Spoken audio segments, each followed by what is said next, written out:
What is up, YouTube? My name is Nicholas, but you could call me 2 Point Show, and today we're bringing you Pokemon Let's Go Eevee, and we're just going to be playing through the game. Nothing too crazy, just showing off a game that I've never played before. I do love Pokemon, and I love the first generation. It is probably one of my favorite games, so I'm really excited to play this. And again, I've never played Let's Go Pikachu or Eevee. So I do know that they changed some of the aspects in the game, and I for sure know that catching and battling is different, but still, I'm super excited that they released another first-gen Pokemon game. And as you can see right here, we're just starting up the game and going through the cutscenes and looking at all the beautiful Pokemon that Gen 1 has to offer. And I really like most of the changes that they made in this game. This is post commentary, just to, just so I could see the game for what it is, and I could take my time with it, for the first part, and then kind of give you my thoughts right after. And that's kind of hopefully what this channel turns into, is playthroughs, reviews in a way, just giving my opinion on different types of games, preferably stuff that I enjoy, such as Pokemon. Been a huge fan for quite a while. But one change that I didn't really see coming was the rival, which, if none of you have ever played a Pokemon game, they always give a significant rival, and I think that they always hold, super importance, such as in the very first, it is the professor's grandson, and in the second one, it's a thief who, steals a Pokemon. But in this one, it's just some random kid, and I wasn't super excited about that. But nonetheless, he doesn't play a huge importance in the game, so we're just going to be moving on. Again, one thing that I do love about the changes, though, is the starter Pokemon. They made it similar to Yellow, which, if you guys have never played that, you get all three starters, which something very unique about the game, and I'm glad that they brought it back in like a current gen type type of type of Pokemon game, because it was just super cool, and the graphics look fantastic. And this was my first time playing on a Nintendo Switch, so that was very neat. And as you can see, I'm learning the controls and checking all this. This part's pretty funny because I check the computer, nothing pops up, and then a random stranger walks into our house and tells us check the computer, which I thought was funny because we just did and nothing was on there. So I don't know how he sent an email, but nonetheless, it's part of the game, and there we go. We just got his email. So that's that, I suppose. And I just noticed the background looks so clear, and it looks so great in this game. Like, look at that original poster, throwback to the very first episode where Gengar and Nidorino were fighting in the Pokemon Coliseum, which, if you guys haven't watched the original, it's pretty fantastic, and I would definitely recommend it. But there we go, finally reading Steven's Wonder Boy email, and we go downstairs. And first thing we notice is our mom, who's a different color than us. But we proceed onward in the game. And as we're walking outside, nothing too crazy. It's the beginning of our Pokemon adventure. And just showing you the scenery and what the Nintendo Switch has to offer, which is really cool because most of the cutscenes in earlier Pokemon, they were never really, vivid, and they didn't really show much, but the Nintendo Switch does a great job of that. And here we see Professor Oak just talking to three random Pidgey. And out of nowhere, he sees us. And our starter Pokemon is about to jump through the bushes. Which, this part was really cool, because it reminded me of the original Yellow, where Pikachu just, out of nowhere, goes up to you. And obviously, you gotta catch him. And this part of the game was definitely new for me, because I had never played either Pikachu or Eevee, so trying to catch a Pokemon from the beginning, you know, normally it's randomly generated if you're going to catch them, you know, whenever you throw the ball, there's certain percentages. But here, you know, it tells you got to aim, and the smaller the circle, the greater your chance of success is, which is definitely new, and you have to throw it correctly. But if you guys have never played Let's Go Eevee or Pikachu, I would recommend it, because it adds a new element if you're a Pokemon fan, and if you're not, you know, these games, so far, from what I've seen, are simple enough to grasp for a majority of people, and, you know, it is a kid's game at the end of the day, so it is fairly easy, you know, to comprehend, and as always, you can always put your own twist and challenges into it, which is fun, because there's multiple ways to play it, multiple team setups, so I really enjoy that. And here, we get to see our partner, who didn't catch a Pokemon like us, so here's the choice of picking a starter, but he'll always pick the same starter, depending on the game that you're playing, which, again, is kind of like the originals, but in a way, these two games, they force you into a specific starter. But one thing that I do like is you can get pretty much all of the starters, even, you know, Pikachu, in the first forest that you go into, which is before the first gym, and it's super early. So even if you're playing Let's Go Eevee, you can still get the other one. So that's super neat. And as this plays, I would just like to say that in the future videos, I'm planning on, you know, playing some Call of Duty, you know, type of games, so it's not just super kid-friendly Pokemon games the whole time. And I'm hoping to get quite a broad spectrum of games in, and just do Let's Plays, and, you know, you can't really Let's Play Call of Duty all that much, because I don't know if there's even going to be a story mode, but it's always cool to get reviews and, you know, just different types of games. And here, we're naming our starter Eevee Angel, because like an angel, you know, fell out of heaven and it just touched me. It told me everything was going to be alright. So onward we go. We name it. Our rival Steven gets to pick up his Pokemon, and there's a mysterious Pokemon. Oak doesn't really give us much information, so we head on. I guess we look at other Pokeballs first.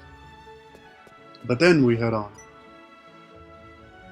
And this part's always super funny. Just like in one of the generations, you fight in your best friend's house or something, and here Professor Oak is like, just totally cool with us fighting in his lab, which I'm pretty sure we're about to do. And if we don't, then we're about to fight sooner or later.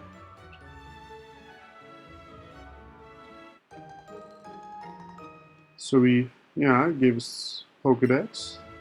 All is well, all is well. And again, more cutscenes, but as the game progresses, there's less and less of this. At least in the originals. From what I've heard, these games live up very well to the original games, which is why I'm excited. And it looks like we don't fight him here. In the originals, we do, but I suppose we fight him after we come back. But as you can see,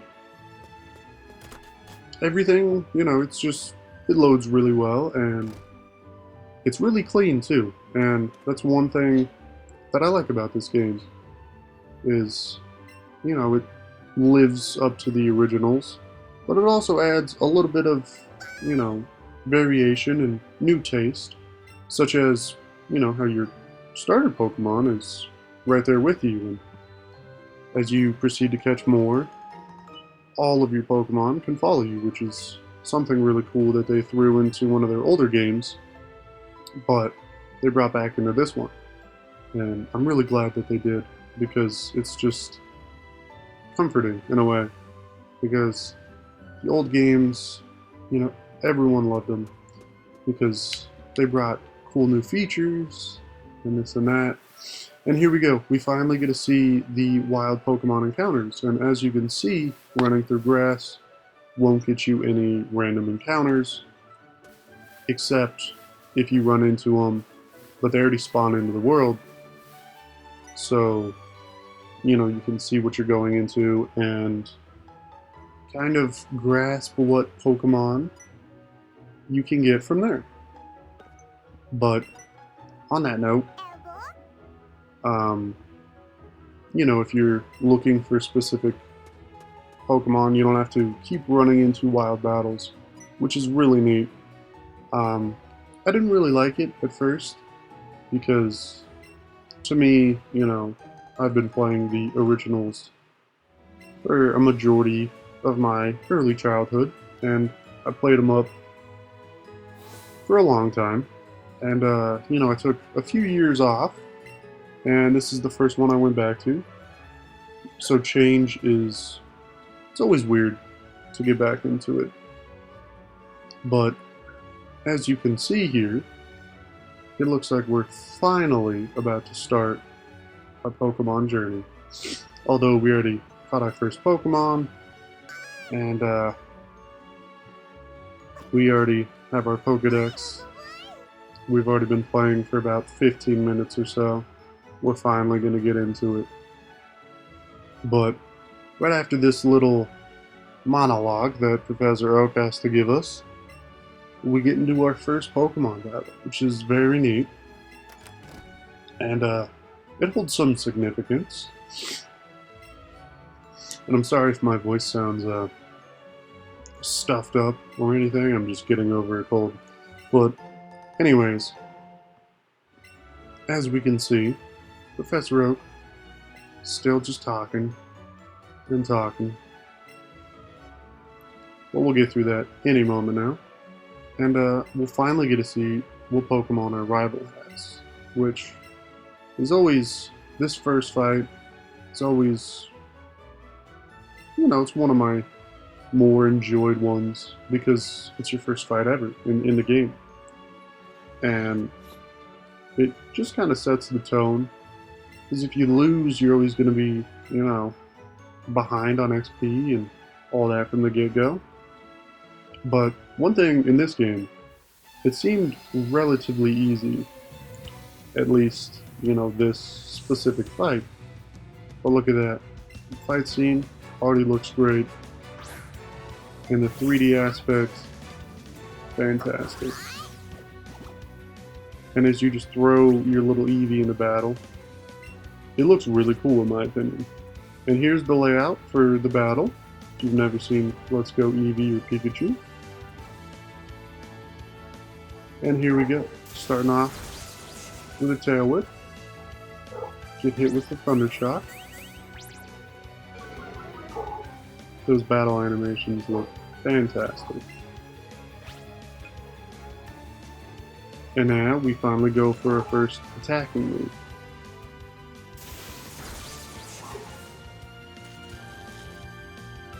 And of course, we had to get paralyzed, but no big deal. Sorry if you hear a dog barking in the background. Try to calm that down in a second after this fight. But here we go. Fight looks really good so far, in my opinion. And again, I like how Professor Oak is just cool with us fighting in his lap. But there we go. We finish off our first fight with a victory. So that was pretty fantastic. And as always, we get money for beating up some school kid. But let that sink in. That was the first fight, and hopefully we have many more to come. And here comes Professor Oak congratulating us. And I was pretty sure someone would give us Pokeballs, because I didn't know that you already start off with Pokeballs in this game, which is neat, because if you didn't, it'd be very tough. But I just figured that we did. But here's me checking the bag, kind of figuring out how everything works. This is my first time loading it up. Don't check it for that long. And I'm like, let me check out the starter Pokemon. Never mind, let's go back to the bag.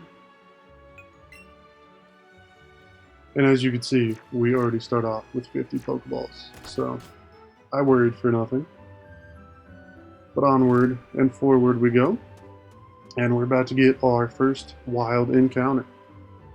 And I just kind of wanted to see... Oh, I forgot this lady talks to us. But I was just waiting and kind of seeing what popped out first. And in this playthrough, I just kind of want to get random, teams of Pokemon that I haven't used personally. And new things to the game, such as on the first route, there used to not be all these Pokemon. On this note, though, this is something new. You can play with your Pokemon. And it's really interesting because it's not like a, just specific thing that is set. Like, for example, I find out that he doesn't like being pet on the head, which is interesting for most dog-like Pokemon. But, this is just a cool little feature to up your Pokemon's friendship. And I do this for a second or two. Figure out that I could feed it a berry. And onward. There we go. Keep feeding them the berry. And this goes on. And at the time of recording, I didn't know that I could get out of this. I just thought that I had to do it until it ended. But I exit out of it, and we're about to get our first wild encounter. And as I was saying, I just kind of wanted to see what would come up and get something new. And Bellsprout isn't a normal Pokemon that I would use, so I figured might as well give it a shot. And here is the catching mechanics.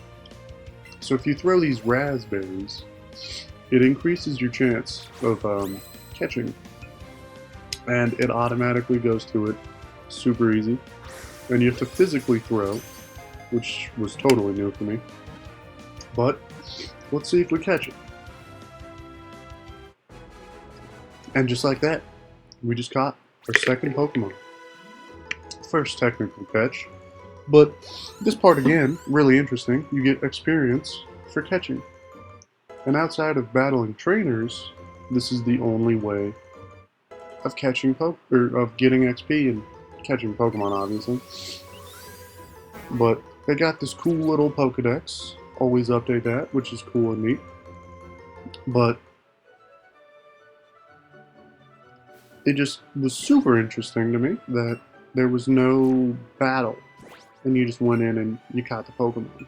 And that's kind of how it is for almost every experience in the wild. So far that I've seen. Here's me just nicknaming it. And, Bellsprout. I figured I'd name it Chime, because bells chime. And that's that. Simple enough. And with that, we conclude our first little segment. I just wanted to be a quick little intro on the game. And with that, we're going to end. So I hope you enjoyed, and we'll catch you on the second episode. Feel free to subscribe. That would be fantastic. Like the video, share, and we'll see you later.